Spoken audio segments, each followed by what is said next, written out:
So in the last few lessons, we've looked at the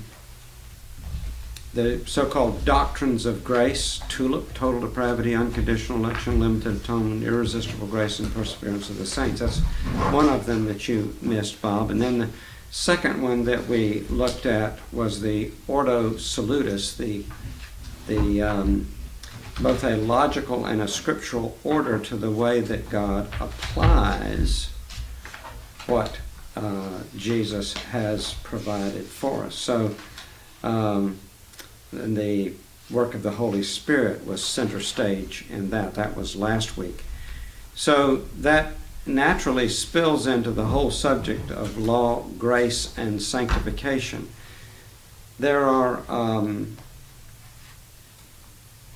in the Westminster Confession of Faith, in chapters 16 on good works and chapter 19 on the law of God, looked at in the light of chapter 13 on sanctification. That's kind of what this lesson is. So we're pulling together those two chapters primarily in light of the third. So if you want to know kind of where we are tonight relative to the Confession of Faith, hopefully that'll help you. A few words of introduction as we begin to kind of set the context for why this particular lesson is so important. There are multiple reasons, of course, but I'm going to highlight one aspect of that. Do y'all remember years ago when Judge Roy Moore in Alabama, who's just recently, become a senatorial candidate for the Republican Party, he won the primary. Do you remember that in recent news? Roy Moore? Yeah. Well, he was a Supreme Court justice in Alabama, and there was a big hubbub a number of years back when he placed, at his own expense, a monument in the courthouse in Montgomery. I don't remember which courthouse, whether it was a Supreme Court courthouse where he was a judge or not. But at any rate, he placed this monument of the Ten Commandments in the courthouse at his own expense. And he alleged, and rightly so, that the Ten Commandments are the foundation of law in the Western world, which is all true. And therefore it was reasonable for him to place it in the public square for purposes of historical acknowledgement, irrespective of religious affiliation. And of course, 100 years ago, he would have been congratulated and thanked for his generosity at doing something like that at his own expense. But not so today, with the waning influence of biblical Christianity in general, or any religion, really. Obviously, there was an outcry, about the combining of church and state and that kind of thing. And it raises a question, the question of how can we best exert Christian influence in society? And the answer to that has really captivated the imaginations of a fairly large segment of the Christian right, or the evangelical Christian world, has been to exert influence by getting back the reins of power and influence in government, whether it's local and state or particularly national government. Get the right people in the White House, get the right people in the State House, get the right people in Congress. And that kind of a goal is not utterly without any warrant, obviously. But here's a basic principle that we're going to see that actually grows out of the doctrines we're going to look at tonight in terms of law, grace, and sanctification. Religion should only exert power to the degree that it has exerted influence. And if we try to exert power before we have won influence, we will probably end up losing both power and influence. So there's my proposition, and we're going to examine that in light of some theological constructs tonight. Now, the Christian faith can exert influence, though, only to the extent that God has owned our witness in gospel persuasion, either through word or deed. What we say or what we do in presenting the gospel to society. In other words, we can't. Influence is different from power. Influence is actually changing people's minds. Influence is actually adjusting opinions, worldviews, perspectives.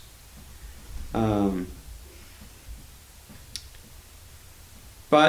part of the reason that we have seen in the last 20 years a growing attempt on the part of Christians to seize political power as a strategy for transforming public morality is that we have tended to lose our confidence in the gospel as not only the power of God for salvation as individuals, but the power to change individuals, groups of individuals, and whole societies. And so when, to whatever degree, you lose your confidence in that as the instrument of societal transformation, then you're going to grasp for something else, like enacting the right laws, seizing the right positions of power and whatnot. There's nothing wrong with enacting the right laws. There's nothing wrong with Christians going in, seeking public office or getting into positions of power. But to think that we're actually going to reverse trends in terms of the general societal decay, and especially the moral degradation of society by that means, involves a certain perspective of law, grace, and sanctification that is flawed. Let's unpack that. While formally embracing the righteousness of Christ as the only basis of right standing before God and the gospel as the means of personal sanctification, not just of getting a person into heaven, but getting them from here to heaven in terms of spiritual growth, we've unconsciously or inadvertently fallen back on the law or legal constraint or control as a means of public righteousness. By the way, this can happen also in terms of wielding power in the church, not just in the world or in the state. In terms of exerting control or transformation within the church, we can also look at getting all the rules right, getting people to check all the right boxes in terms of lining up with and conforming with all the rules, that is going to actually move the dial further in terms of spiritual growth. But the only way we can or will obey the law of God is when we have received or been overwhelmed by the grace of God. That is a basic gospel principle. And it's why the Catechism, when it's defining sanctification, remember that's that fancy Bible word which can be translated holification, making us holy. Sanctification is that it's a work of God's grace. That's the first opening line in the shorter catechism's definition of sanctification. A work of God's grace whereby. So even the first giving of the law in its codified summary in the Ten Commandments actually hinted at this very reality. Let me show you how that is. By the way, it's only by receiving God's grace that the 10 laws become 10 freedoms rather than 10 fetters. It's only through the grace of God that the law becomes 10 freedoms rather than 10 fetters. So that it is they're not have tos, but they get tos. Exactly. You've heard me and others too use that same kind of language. It's more than we have to obey, we get to obey. And it's the grace of God that makes that change. The grace of God in the gospel. Let's look at a few distinctions here between law and love. Law can convict, but only love can constrain. In fact, that's one of the purposes of the law, you remember, was to convict of sin and righteousness and judgment as the Holy Spirit applies the law to individuals. The law can challenge us, but only love can actually convert us. And another way to put it is the law can measure obedience, but only love can motivate it. In other words, the law can describe what obedience looks like, but only love can actually stimulate a person innerly to walk in obedience. Now, we all sympathize with those who are alarmed about the moral decline of America, right?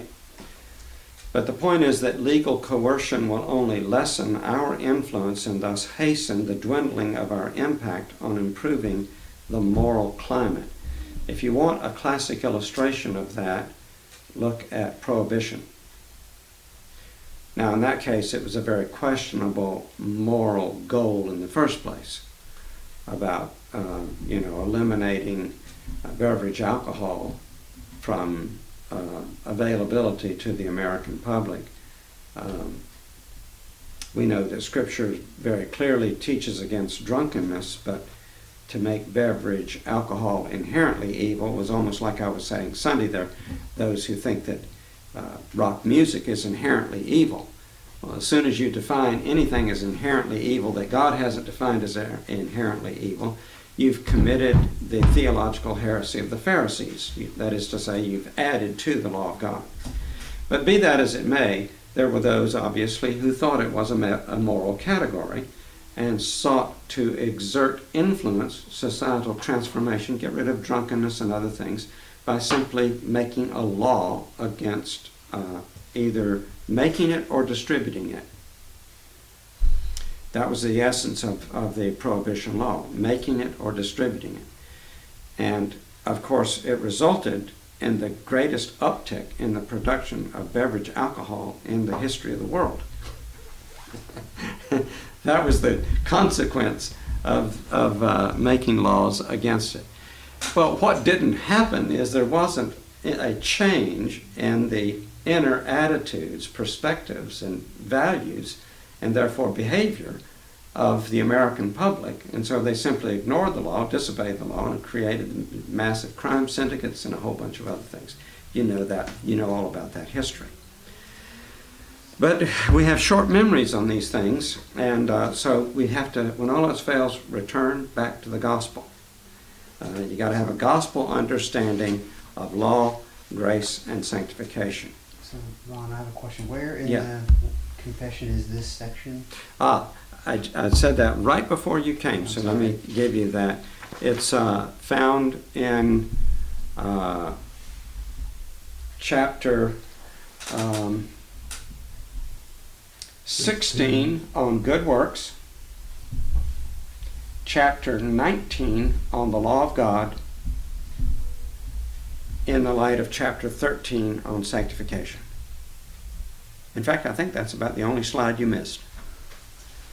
That was right at the beginning. It seems, I agree that, America was founded on Christian principles, but it's not anywhere stated it's a theocracy. No. So it shouldn't be any surprise to us that, the secular culture has deviated from God's law. But it seems like you're drawing a connection between God's laws of the Ten Commandments and the moral decline of America, and it's not God's theocracy. you know. That's a very good point and very true point. What I'm merely saying is the perspective of Christians on how to impact society Sure. with regard to morality or anything else. Mhm. And it is true that in the history of the Western world, anyway, Right. there are other parts of the world where their law is based on the Koran. Sure. But in the history of the Western world, certainly, it was Western law was clearly based on the Ten Commandments. That can be proven overwhelmingly. Sure. And Judge Roy Moore's position was that because of that, it was appropriate for him to put the thing there, not for a religious reason, but a historical reason. Of course, he is a Christian, but I'm just saying that was his argument. And then the reaction of the American public to that is very different now than it was, say, 100 years ago. Massively different. Mm-hmm. Because more of the American public, I mean, back 100 years ago, certainly the American public wasn't any more Christian maybe than they are now in some ways, but Christianity was honored then, whereas it's not, or less and less so now. Sure. And so that whole tension and that whole hubbub that surrounded that raises a theological question, and that is, how does moral change actually take place in an individual, in a group of individuals, in a whole society, maybe a whole nation? How does that take place?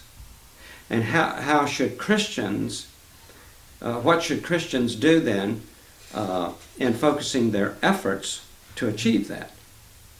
If we want to see our society change, if we want to see improvement, how do we go about doing that? We got to put our eggs in some basket methodologically and principially. What is that going to be? And what we've seen is that the Christian community, much of which even, warmly embraces at some sort of doctrinal level the idea that the righteousness of Christ is the only basis of right standing before God, and that's received only by faith through the gospel, by the work of the Holy Spirit. Nonetheless, when it comes to trying to influence society, we fall back on the law. Getting all the laws right and exerting power and influence, say, through the political apparatus to get people, almost to wrest people and control people over into moral change. Rather than seeing that, no, it's the gospel itself that will change society. Not that it's wrong per se to try to get enacted righteous laws, but to see that as your primary strategy. And that's why you see people among many Christians that are far more emotionally exercised over political persons and parties and campaigns and that kind of thing. And you look at their lives and they're far more emotionally engaged in that than they are presenting the gospel to their lost next door neighbor. Right. You see that? Yes, you're saying that that's not the right place to put your primary Right. allegiance. That's right. Are you familiar with the dual kingdom or dual citizens? Like exiles in this world, but we're kind of dual citizens on earth and then in heaven. Have you heard of that? Well, it's not unlike St. Augustine in his famous seminal work on that whole question about the relationship between believers and the state or the government or the world or society, larger society, his book, The City of God. You've heard of that. Pretty much everybody since then has taken some bite off of Augustine's work. But go ahead. Tell me your thoughts on that. Well, it's just meaning you can have a dual citizenship and or two kingdom philosophy, where you can be a citizen of the world, but your ultimate responsibility and citizenship is in heaven. You're almost like an exile. And that, we're not in a theocracy, we're one and the same, we're one kingdom. Right. That kind of helps make sense of the secular Yeah. things going on, and not to force our agenda upon that. Right. By creating these laws and force people to fit in that box, but to, and I think the founding fathers did that. They set up the framework, but they didn't force everybody to be Christians. Correct. And they had a separation of church and state, which can be seen that way. But I think you get into trouble if we start looking to our elected officials, and if they're not the one that we think, the world's going to hell in a handbasket type thing. Right. The real question here, though, is when you're in that dual citizenship, how do you believe that the views and values of your citizenship under Christ can best bring to bear influence in this other arena? Exactly. That's the real question. That's right. Most people, well, very few people today that I have run into would argue about the single citizenship view. Mm-hmm. That medieval Christianity viewed it that way, but even the Roman Catholic Church, which grows out of the medieval church largely, in most places in the Western world, if they hold that view, they're very quiet about it. Mm-hmm. Let's just put it that way. Yeah, but when you talk about rock music and certain forms of art and other things, that's how it helps to distinguish the line. Where is it secular in that kingdom, and where is it into Christ's kingdom? And how do you draw that line, and how do you bridge between the two? Yeah. I mean, that's the conflict we live in.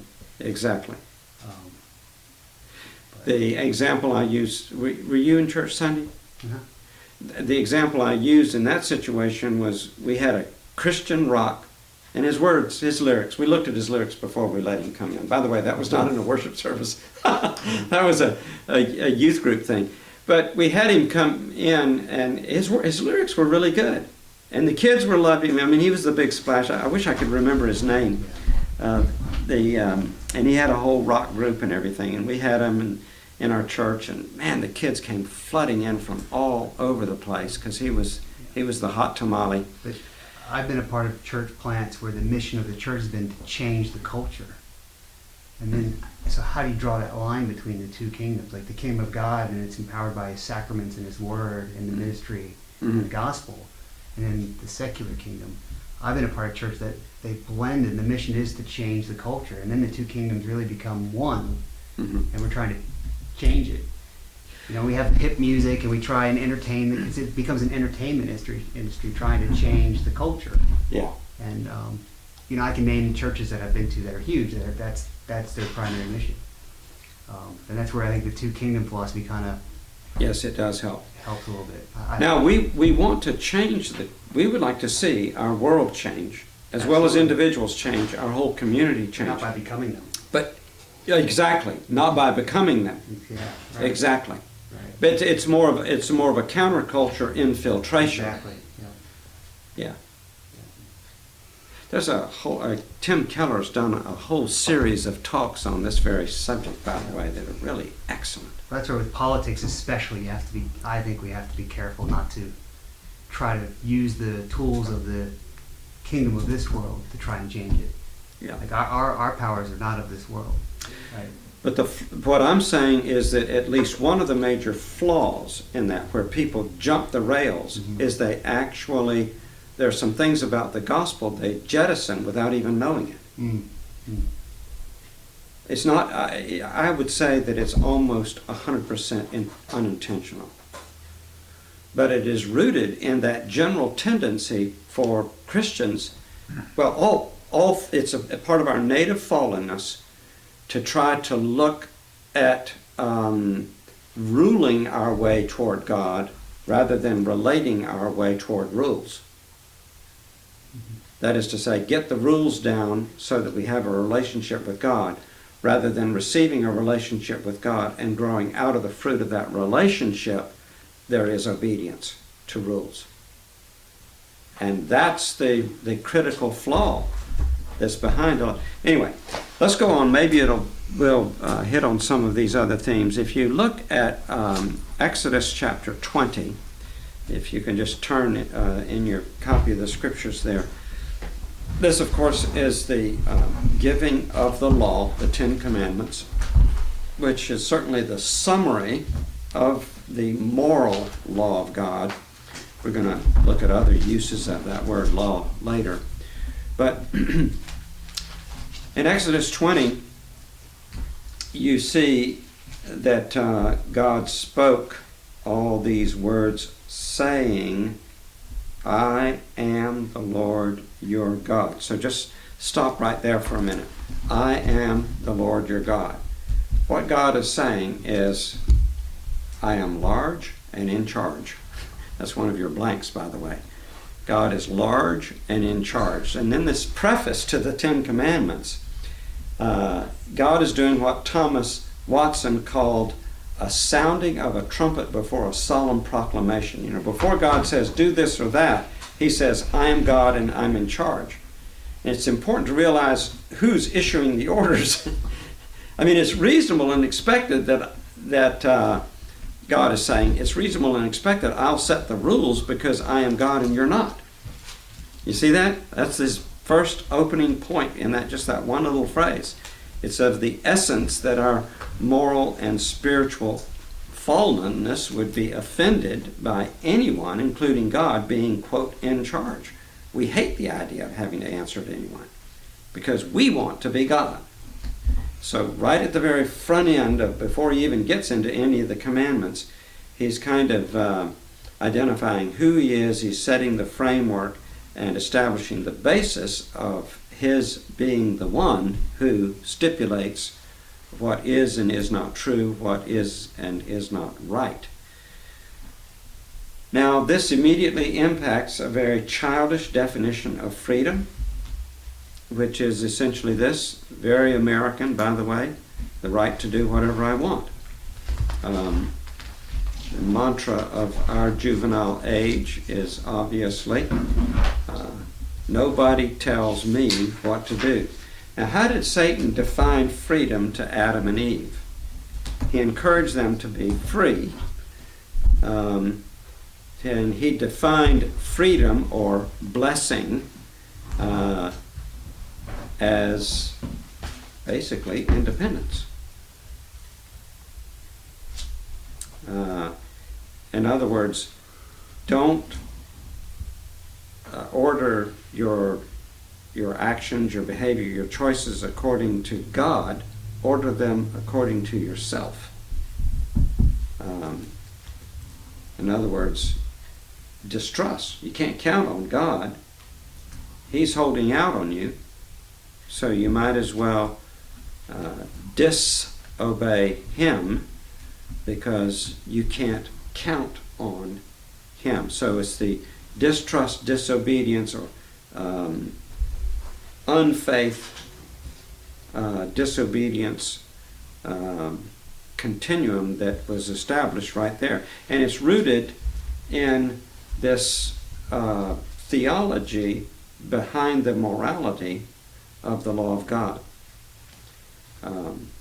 There's no higher reference point for each individual. Each individual becomes their own reference point as to what's right or wrong. 93% of Americans in a survey say that they decide moral issues basing their decisions on their own experiences or preferences. Imagine admitting that. And 93% do. Well, that's actually the definition of chaos or anarchy. That's the way the Bible describes anarchy or chaos. You know, every person doing that which is right in their own eyes. Mm-hmm. Now, if you have a situation like that, and that becomes pervasive in a society, obviously the society is going to begin to break apart because you'll have so many disparate factions asserting their freedoms, their rights, their preferences, their opinions, and so forth. And if there is no higher law to appeal to that critiques and evaluates everybody's opinions or views or values, then some kind of a human force will rise up in the chaos and bring order. And it's usually a totalitarian expression to resolve that. And that's why robust civil liberty has been rare in the history of the world, largely because it can flourish only in a context in which most of the citizenry are governing themselves. And since only the redeemed can really fully govern themselves, and even for us it's a tough deal, isn't it? But so our system of government, our founding fathers said, and by the way, I'm reading more and more kind of our early American history. I'm reading a book right now about early American history, and it's becoming increasingly apparent to me that the overwhelming majority of our so-called founding fathers, just name off the big ones, George Washington, Ben Franklin, Thomas Jefferson, go right on down the line, John Adams. Among them, there were those that I think there's some history to give at least some significant evidence that they were Christians, but most of them were not Christians. The evidence is strongly against that. Mm-hmm. But the evidence is very strong that they had a high regard for Christianity and a high regard for the scriptures of the Old and New Testaments as a system of ethics that should regulate individuals and societies of individuals. That's a better way to think of it. So America at its founding was not Christian, but it was heavily Christianized, shall we say. Mm-hmm. But among some of these guys, like John Adams and Madison, they said things like this. Adams said at one point, "Our Constitution was made only for a moral and religious people. It is wholly inadequate to the government of any other." What he meant by that is our government provides so many individual liberties that if individuals don't govern themselves, our government doesn't provide a framework to compensate for that. Yeah. That was it. And Madison, who was one of the, I think it was Madison and Monroe? No. Madison and somebody else were the two main crafters of the so-called Federalist Papers, which were really the kind of philosophical underpinnings of the Constitution. And Madison was the fourth president. And he says, "We stake the future of this country on our ability to govern ourselves under the principles of the Ten Commandments." It's a pretty straightforward, stark statement. But anyway, moving on. The first thing that God says is, "I am the Lord. I'm large and in charge." But secondly, God is loving and in covenant with his people. And that's brought out